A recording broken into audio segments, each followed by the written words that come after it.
Hi guys, it's Shamsa and welcome back to another video.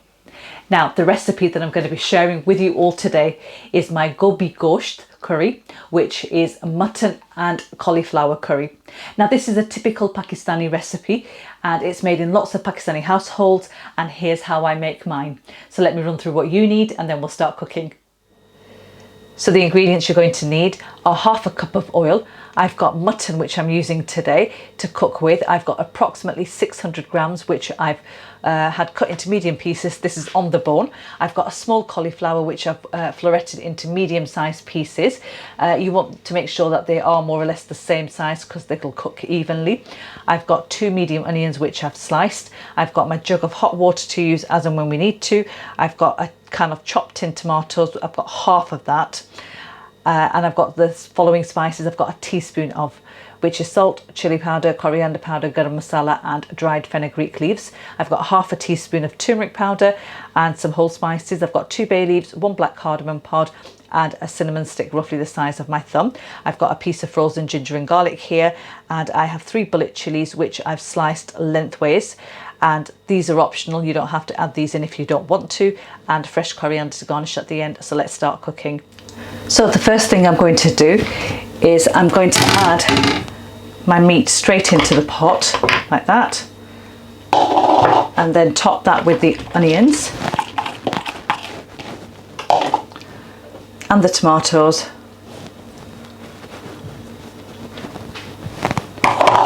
the ginger and garlic,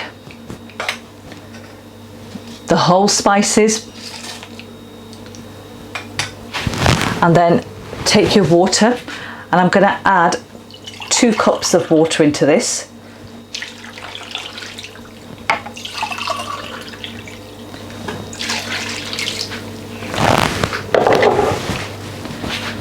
And then I'm going to give it a mix.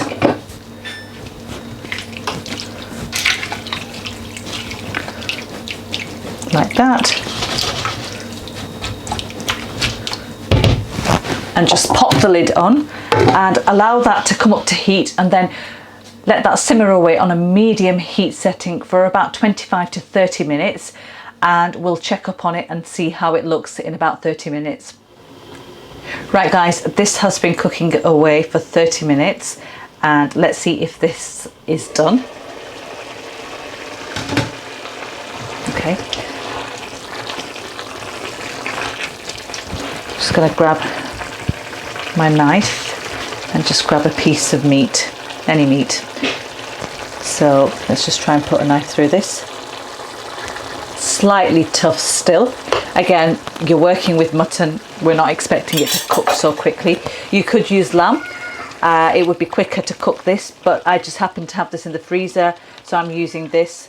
So I'm going to leave this, but I'm going to add 1 more cup of boiled water into this and allow this to cook for a further 15 to 20 minutes, and then check up on it after 20 minutes to see whether it's done. It should be, because it's slightly tough, but not too much. So I think another 20 minutes or so and this will be ready. So I'll see you guys back in 20 minutes.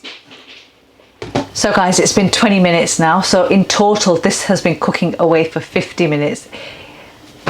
So let me show you how it looks. So the onions and the tomatoes are broken down really nicely. And now what I'm going to do is I'm going to add my oil into that. And some of my spices. So in with my salt, my chili powder, my turmeric powder, and my coriander powder.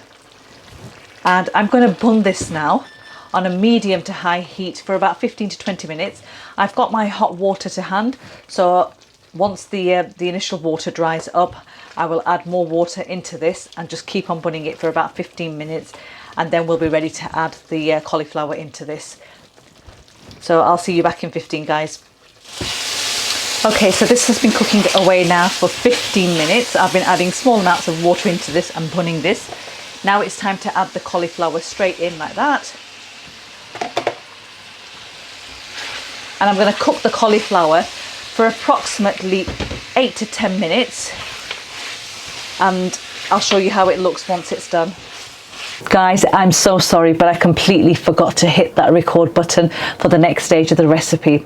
So basically, whilst cooking the cauliflower halfway through, I added in the sliced green chilies, the garam masala and the dried fenugreek leaves crushed between the palms of my hands. I cooked the cauliflower as per how I stated for 8 to 10 minutes, and then I popped the lid on, lowered my heat setting to a low setting and allowed that to cook away for 5 minutes. Okay guys, it's been 5 minutes and we're just going to have a look at this, and that looks absolutely stunning. So we're going to turn the gas off here and we're going to finish off just by adding the fresh coriander over, just like that, and giving it one last mix. That.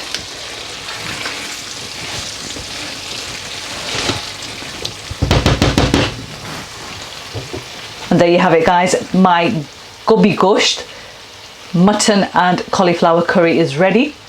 So let me plate this up and tell you guys exactly how it looks. Sorry guys, before I go off, I'm just going to show you just how super soft this mutton is. So let me just grab a piece for you just here. And that literally, oops, sorry, not using the right spoon, but you can see that that's let me just get a spoon here. Oops, sorry guys, I'm going to use my hands now. So I'm gonna, oops, hot, and that's how soft the meat is. So it's literally just falling apart. That's my mutton there. And as for the cauliflower, again, as you all know, I like mine slightly al dente, and it is still holding its shape, but it is soft as well. So I can just literally just cut into that. So there you have it. Right, so let me plate this up now and show you guys exactly how it is. Right guys, my Gobi Gosht is all plated up. So let me tuck into this now and tell you guys how it is. I'm just serving mine up with some roti. Now this is typically a dry-ish curry. If you're thinking why is it dry, it's a dry curry and it's actually eaten with roti.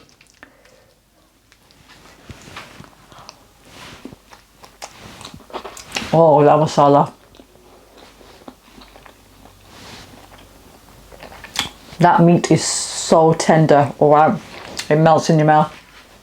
And that cauliflower, it's absolutely delicious. That combination of just the lamb, not the lamb, sorry, the mutton and the cauliflower is just amazing. And if you haven't tried this guys, you must try it.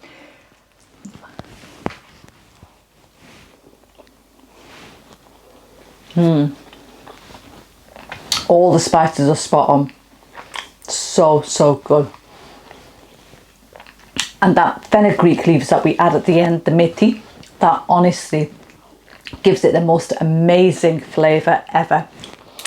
Guys, do try this recipe. I am sure you're going to love this. Now, if you found the video helpful, don't forget to give it a big thumbs up. Don't forget to also share and subscribe to my channel if you haven't done already, and hit that bell button to never ever miss a video. I'll be back again with another one very soon. Till then, take care and happy eating.